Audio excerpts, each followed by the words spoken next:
Le 24 juin 2020, des passants de la ville de Zhukovski, en Russie, tout en profitant d'un nouveau monument en l'honneur des héros soviétiques, ont enregistré cette vidéo.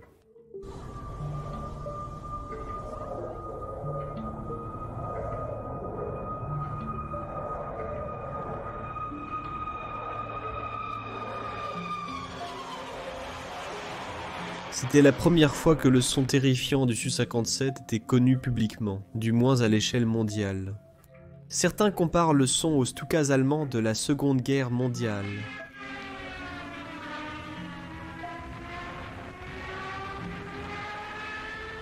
Le Su-57 est l'un des avions les plus controversés existants. Beaucoup de gens disent que c'est le chasseur ultime, tandis que ses pires détracteurs prophétisent son échec imminent. Mais une chose sur laquelle nous sommes tous d'accord, c'est que le bruit des Su-57 est vraiment terrifiant. Il n'y a pas beaucoup d'enregistrements que le Su-57 ait été utilisé à une altitude aussi basse en combat, pour qu'il y ait des témoignages de soldats ayant entendu ce son en combat. Mais sans aucun doute, si vous êtes en combat et que vous entendez cela,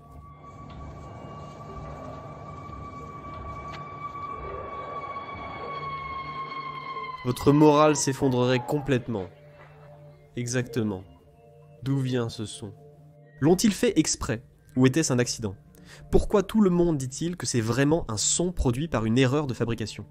Et, plus important encore, pourquoi le Su-57 pourrait-il cesser de faire ce bruit à l'avenir? Dans cette vidéo, nous parlerons des détails de ce son curieux. Vous découvrirez alors davantage sur cette légende qui, presque sans combattre, est déjà en train de marquer l'histoire. Alors mettez-vous à l'aise, mon nom est Kevin Aguilar et ceci est d'un...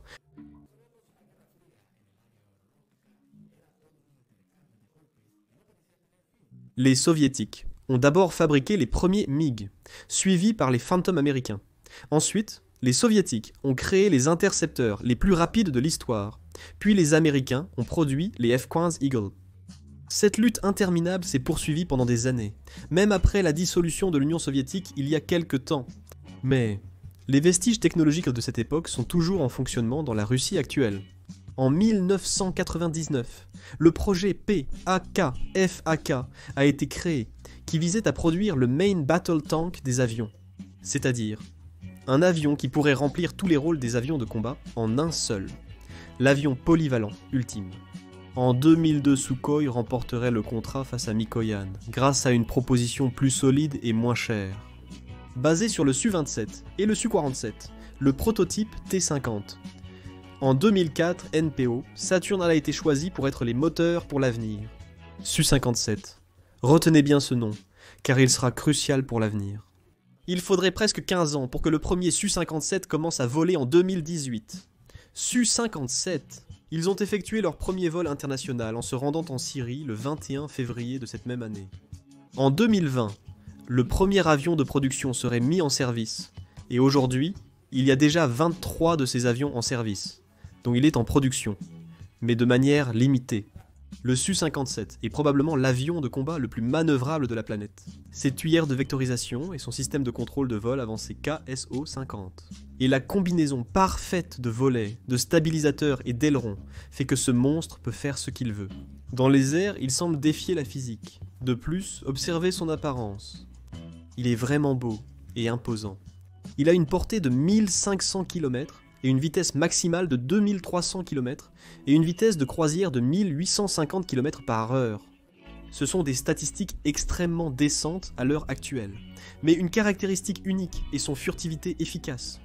Certes, ce n'est pas un avion totalement invisible, mais il serait sans aucun doute un défi pour les systèmes radars les plus avancés d'aujourd'hui. La signature radar du Su-27 est 30 fois plus grande que celle de notre protagoniste controversé du jour. Ses plus grands détracteurs disent qu'il n'est rien de plus qu'une propagande dissuasive pour faire paraître plus grande une force aérienne qui vit pratiquement encore au XXe siècle. Ils se basent sur le fait qu'elle n'est pas entrée en production de masse, malgré 2 décennies de développement, et qu'on n'a rien vu de remarquable à son sujet. En combat, cependant, nous ne pouvons pas préjuger d'un avion sans le voir en action en détail. Mais une chose que nous ne pouvons pas nier, c'est que son bruit est vraiment effrayant.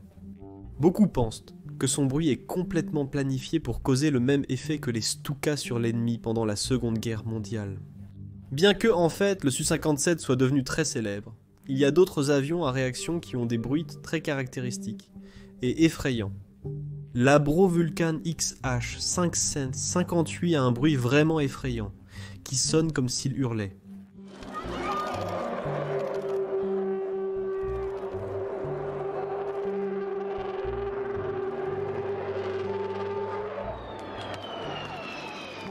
Aussi, le FX, un 04 Starfighter, sonne très similaire au Su-57.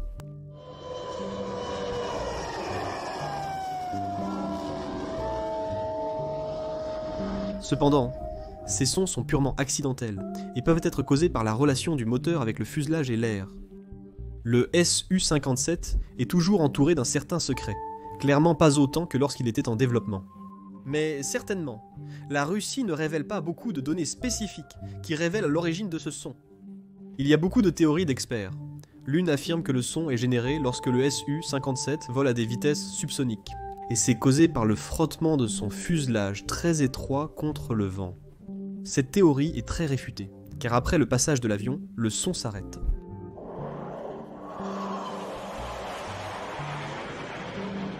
Cependant, ceux qui réfutent cette théorie semblent ignorer l'existence de l'effet Doppler, rendant cela possible.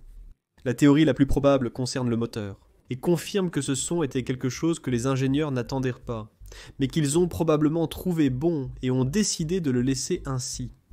Le son a son origine dans l'entrée d'air de ces moteurs NPO Saturn AL5F1. La forme particulière de l'entrée permet à l'air d'entrer d'une manière particulière, en frottant contre les pales et en créant le sifflement caractéristique. Curieusement, ce moteur était complètement provisoire, car il est de faible puissance et n'est pas celui qui est prévu pour être utilisé définitivement. Il ne génère pas assez de puissance pour tirer le meilleur parti de la conception du félon. C'est pourquoi il n'est pas encore en production de masse.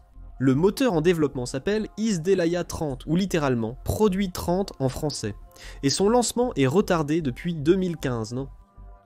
Cependant, on s'attend à ce que la production commence cette année, afin de pouvoir commencer la production de masse du félon. Bien sûr, les modèles existants recevront cette mise à jour, donc, en théorie, lorsque cela se produira, les U50 et 7 cesseront de sonner terrifiants ou sonneront différemment.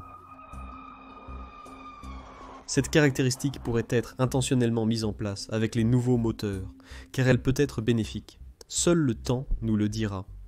Si cette vidéo vous a plu, celle-ci pourrait aussi vous plaire, où nous tentons de comprendre pourquoi les maisons modernes sont bien plus lentes que les anciennes. Je vous le recommande vivement, merci beaucoup d'avoir regardé cette vidéo et à la prochaine. Au revoir.